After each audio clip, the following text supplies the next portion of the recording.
Super, on n'attendait que ça. Voilà, bienvenue sur l'île de Groix.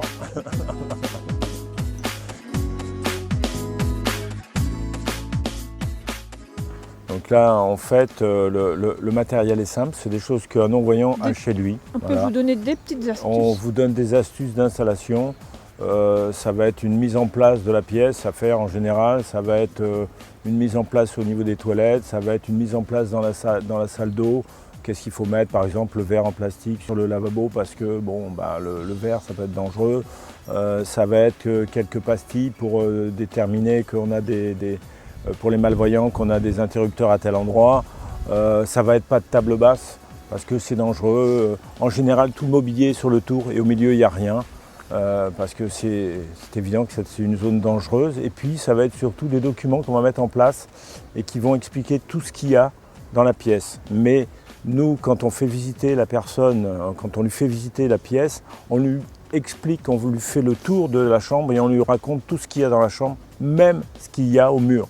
Parce qu'il est important pour eux qu'il y ait quelque chose au mur. C'est un appartement qui reçoit aussi bien du voyant que du déficient visuel. Donc il est exactement pareil. Et chez lui, il a aussi des tableaux. Donc pourquoi chez nous, il n'y en aurait pas parce qu'il est déficient visuel? Ça n'existe pas.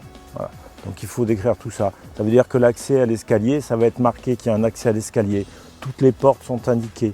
C'est-à-dire qu'on sait qu'est-ce qu'il y a dans la pièce, qu'est-ce qu'il y a de l'autre côté de la pièce. Et tout est fait dans cet esprit-là, pour qu'ils se sentent à l'aise et qu'ils se mettent en place le plus rapidement possible. Voilà. Alors l'écriture en braille, évidemment, c'est que pour les non-voyants.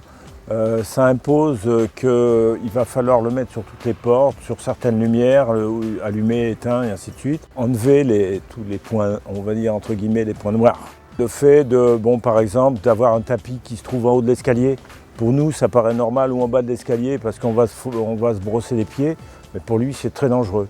Éviter, par exemple, quand on a un va-et-vient, en général, pour le non-voyant, on va enlever l'ampoule. Ça paraît bizarre, mais on enlève l'ampoule parce que lui, il va passer, il va allumer le bouton et puis ça va rester allumé. Et s'il a un chien, ça va poser un problème.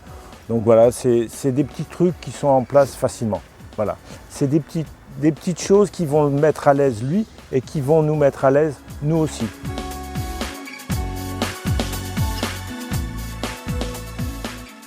Les gamelles de chien, on peut proposer.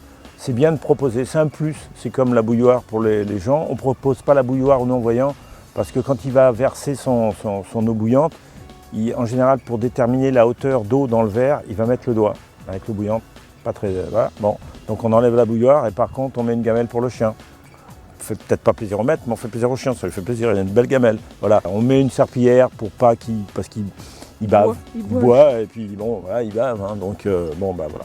Pensez à demander au non-voyant s'il veut qu'on lui montre un endroit pour que le chien fasse ses besoins et de lui montrer aussi l'endroit où il peut mettre les crottes de chien à la poubelle, parce que le non-voyant ramasse avec un sac les crottes de chien.